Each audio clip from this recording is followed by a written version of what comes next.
Hey everyone, welcome back to my channel EduVibe.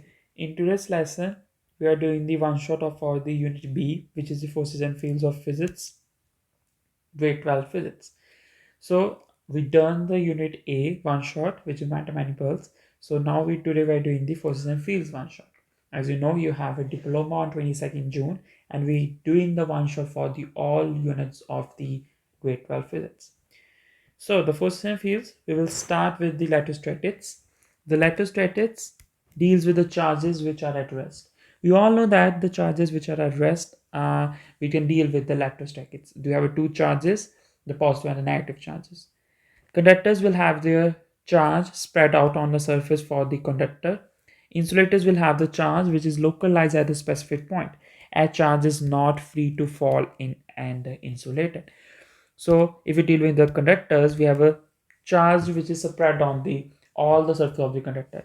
But the insulators, the charges are localized. We do in the diagrams like localized charges like that, and the spread out charge is looking like that. This is for the conductor, this is for the insulator, and this area is called the localized area. That's all the conductor and insulator we discussed. And we also discussed a method of charging where we involve the three methods of charging, and we have the friction, conduction, and induction. So in friction we do rubbing, then we transferring the charges. Conduction we did the direct contact, and induction there is a contact but not a direct contact, but there is a kind of contact. So you will see the tested on the conduction and induction too in the diplomas. So you have to know about the what is conduction and what is induction. These are all the transfer of electrons we do, but never for the protons. The main point is over there. So very important for the theory based questions. Then we do conservation of charge. The conservation of charge says that charge can neither be created nor destroyed. The net total charge of the system is conserved if the system is isolated, and this is called the law of conservation of charge, which is principle 7 we discussed. And you have to know that what is the law of charge, a law of conservation of the charge. We use a unit called the coulomb for charge. This is the units for the charge, and the 1 coulomb is equal to the 1 ampere per second. We use a current formula in this. The conductor is an object which is minimally resists the flow of electrons, as we already discussed, and they are easily moved from the object. And insulators are there does not allow for the free flow of electrons because they are tightly bound to the nucleus and difficult to remove. Conductor insulator is like a kind of thing you get because you have to know about the friction, conduction, induction. So you have to know about the conduction and insulator too. Then we have one elementary charge, which is noted by the E, small e, and this is smallest unit of the charge taken by the subatomic particle, which is the 1.60 10 raised to minus 19 coulombs. Is it this formula is in your formula sheet, so you have to know. Then we have a number of charges transferred. So these two formulas are not on your formula sheet, so you have to memorize this.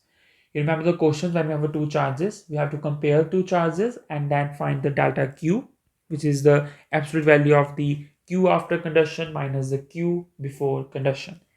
Then you can find the number of electrons from here, delta Q upon elementary charge. That's all you can find from the here. Elementary charge is this, so you can easily find the number of electrons from here.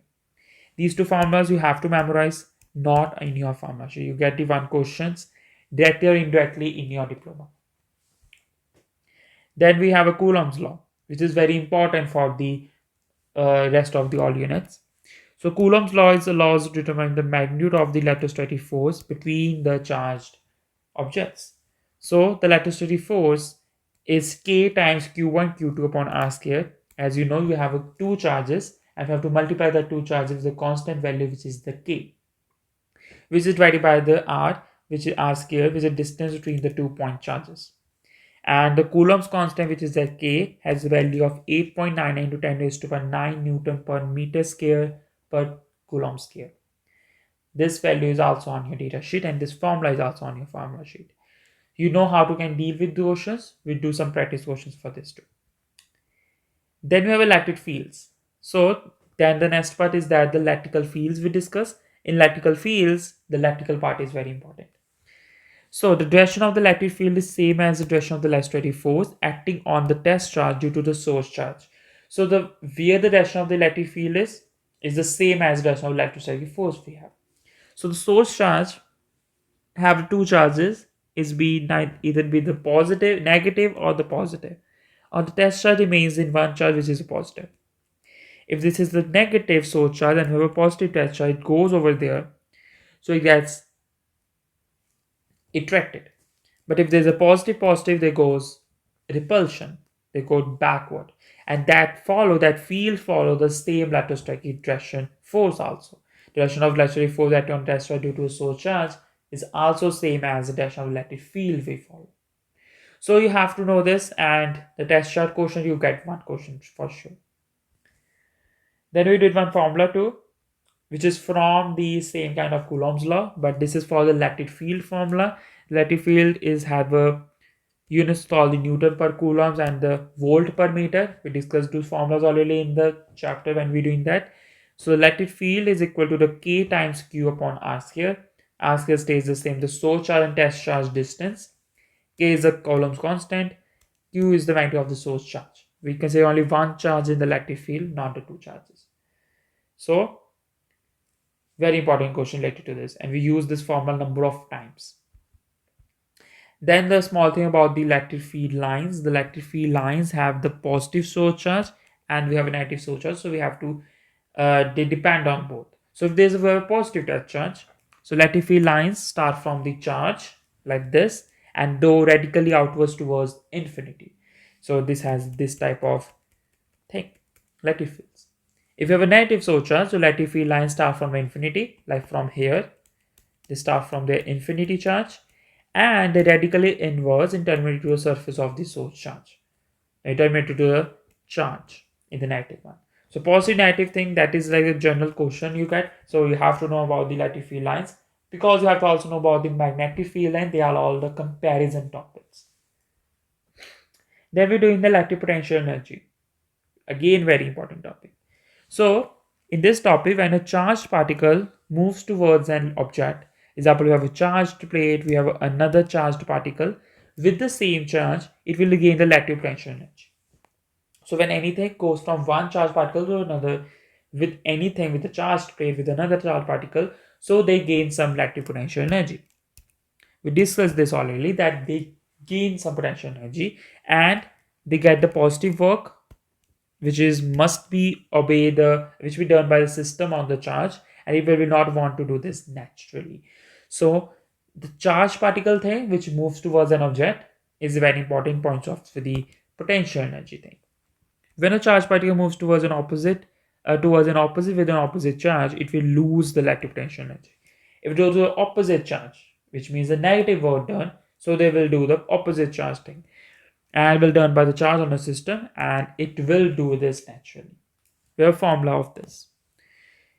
You have that formula, but we use the another formulas in this too. So delta V is equal to delta EP, which is potential energy divided by the charge. And this is the formula for the electrical potential energy. Then if we have like a charged motion between the charged plates, so there is a motion. So in the motion, we have to consider the catenary energies. So we discussed this thing that we consider this formula, conservation of energy, which is EKA plus EPA is equal to EKB plus EPB, which can be done by this. And the potential energy, if we have electric field thing and then potential energy thing, so we use this thing, Q times V for the potential energy formula, Q times V, which is the charge times the volt. When a charged particle travels directly between two charged plates, the torsions are approached using the law of conservation of energy we considered, and in context of the potential energy term will represent the electric potential energy. That A and B denoted the two plates, the particle traveling between. The particle will be the plates is noted by the A and B. So if we have it like two plates, so if this is A, so this is B, so we have to compare this thing by this both formulas or one formula. For the charge plate, and we're also doing some long question of the projectile motion, when there's an issue perpendicular to the electric field. So if there's a perpendicular electric field and you have a uniform motion, So we consider this formula simply. Vx only one direction and delta d upon delta t. So you compare the things. And in the anti-parallel, which is uniformly accelerated motion, in that case, always the Viy is always 0. We have to deal with that type of questions because this question is very important for the MCQs one. For the numeric one, this is a long question, but you don't have it written in the diploma. So you have to take care of this in for the MCQs and the numeric. And we use this small formula when this touches because this is 0. So we use this formula. In this, we also find the acceleration thing. We also find the time in this, which is again equal to the uniform motion time. The comparison question, you have to be know how to deal with those. Then in electrical thing, we last time we would consider that this is the Milk-Lens all-drop experiment. In Milk-Lens all-drop experiment, we have the picture over there, that this type of experiment we get. So in this all-drop experiment, we have the all droplets and we have a plates over there. We have a positive plate and a negative plate, and it goes over there, and after that it goes straight through the plates. All droplets go straight to the plates. And this thing, we consider two things. We consider the gravity force of gravity, and we consider the electrical force in it because they involve in some electrical thing too. They involve the battery and the plates, which are charged plates. So we consider the electrical thing too. So Milklin's experiment with the charged all droplet, I mean the two things. The elementary charge, which is the smallest charge, and the fact that this is a quantized quantity. You don't know anything about this like very deep. You have to know the questions involved with the Milkland setup. Then either be the all drop suspended. All drop suspended means your net force is 0. You don't have to care about the net force. You have to just care about the Fe plus Fg, which is equal to each other. This for the suspended. And if you are the accelerating one, the quotient treated like any dynamics quotient. So dynamics quotient to deal with, same quotient we deal with like this. If this is the accelerating, so you have a net force and you have a Fe plus Fg. Then you have to take the Ma is equal to Fe plus Fg. You have to find the Fe and Fg. Sometimes you have to find the direction too. And you can deal with the all three things in accelerating. In Milklands type setups generally only involve the electric force and the force of gravity. They both things are all only involved in this, not any the third thing I think involved in that. So the Milklands all experiment, very important, you get the one question again. So this force and field is very high weighted unit. That's why all questions are related to that topic. Then we have some magnetic fields, the magnetism part, which is very tricky part, but still you get some theory questions from this part. And I think now you do not get any like calculation based question because there's only like minimal chances to get those questions. So the magnetic field, again, this is a vector field because this has the direction to follow. To determine the magnetic field at a point, the test object is at the north needle. Test object always at the north needle and will point in the direction of the magnetic field. That north needle pointed to the direction of the magnetic field.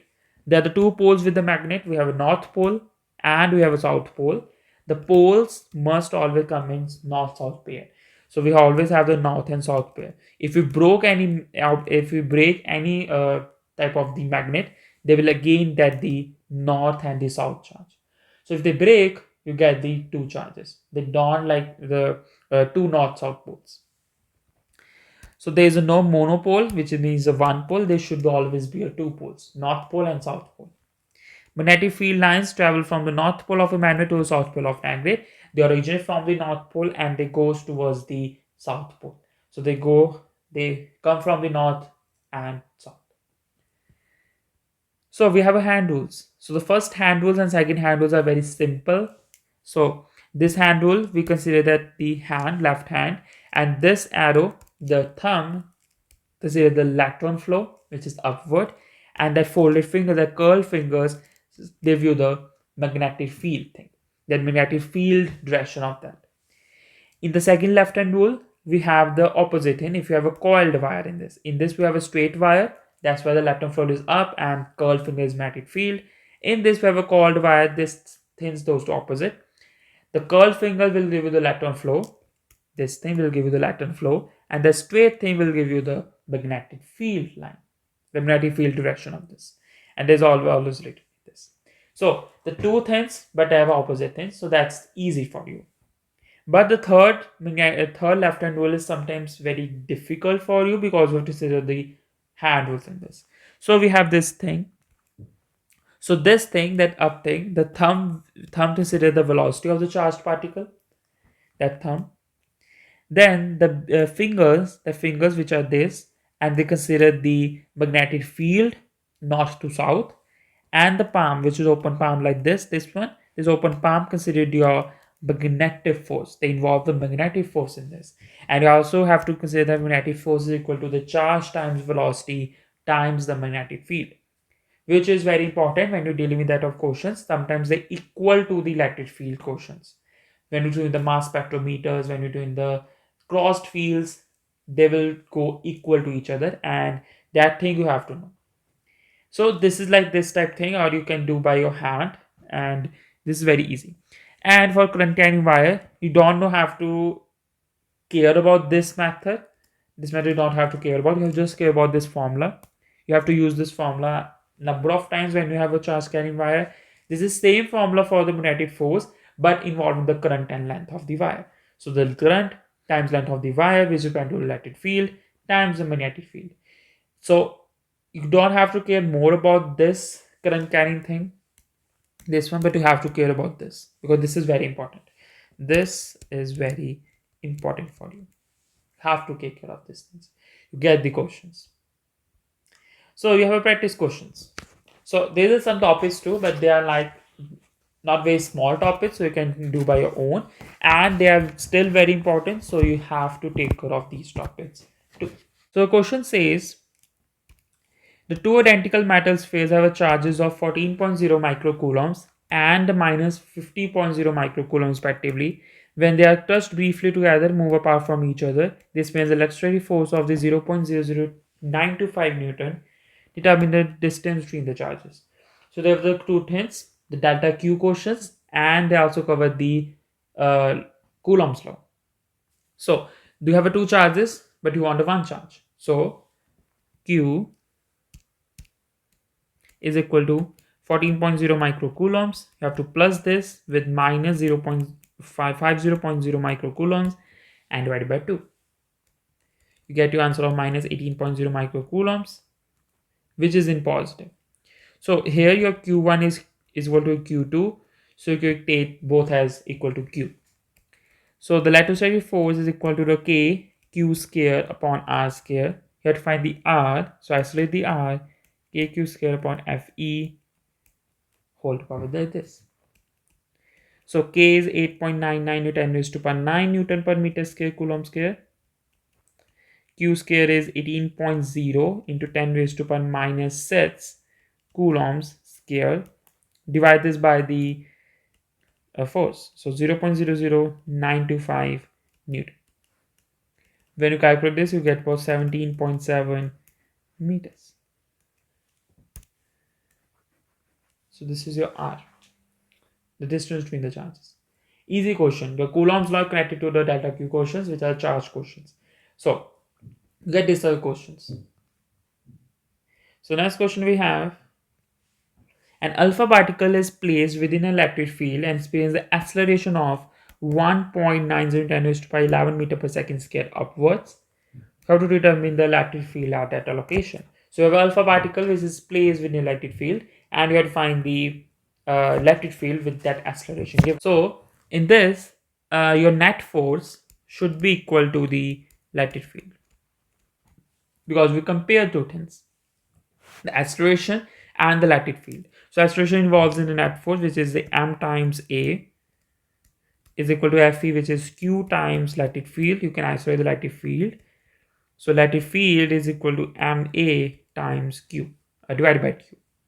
So electric field is equal to masses of the alpha particle is given in your data sheet, which is 6.65 into 10 raised to power minus 27 kgs, and the acceleration is 1.90 into 10 raised to power 11 meter per second square divided by the charge. So alpha here is alpha 2 plus, which is the 2 elementary charge. So 2 times 1.60 into 10 raised to power minus 19 coulombs, which is 3.20 into 10 raised to power minus 19 coulombs. You can solve this, divide this, and you get about 3.95 into 10 raised to power 3 Newton coulombs.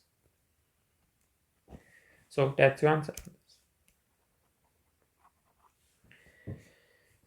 So this is simple like questions, but you get some like tricky questions too, and you know how to get deal with those types. Next question we have: the external force causes an alpha particle to move closer to the proton. The work done by the force is 3.27 10 to minus 27 joules. How to determine the potential difference between the alpha particle and the proton? So find the potential difference. So in this question, they given the work done. You know the work done is equal to delta EP, which is the potential energy. You know the delta EP is equal to the Q times delta V. Now you have to find the potential difference, which is delta V between the alpha and the proton. So delta V, you have to isolate this, is equal to W upon Q. So W is given 3.2 into 10 raised to minus 27 minus 17 joules divided with by the Q. So the charge you have to take for the alpha particle, because they involving the alpha particle which is causing external force. So the thing which is experience external force, that alpha particle thing. So again, same thing you did in this. The alpha particle has the 2 times the electric field, so which is 3.20 into 10 raised to power minus 19 coulombs. So we get about 102 volts approximately. Basically you get the 10.8 something. So you round to the 102 volts, which is 3 seconds. So that's how the delta V works. So your last question from the magnetic field thing. The question says an electron is traveling with a velocity of 1.8 into 10 raised to 7 meter per second Vs. Acceleration of the electron is 1.5 into 10 raised to 18 meter per second square. Out of the page, determine the magnetic field. So in this question, the electrons stand with the velocity of this and the acceleration of this. So they compare the magnetic field with the electric field. So this thing is in there, the electric field is compared to magnetic field. So the electric field in that case, we have to compare this by the force. So electrostatic force is equal to the magnetic force. So this is equal to the mass times acceleration, and this will Q times V times the magnetic field. We have to find the magnetic field is equal to the MA times the QV. So this is equal to the MA. So mass for the electron is 9.1 10 raised to minus 31 kgs. Acceleration is 1.50 10 raised to power 18 meter per second square. Divide this by the Q, which is 1.6 10 raised to power minus 19 charge for the electron, and the velocity, which is given 1.8 into 10 raised to power 7 meter per second. So when you calculate this, you divide this, you get 0.454 Tesla. So this is your magnetic field.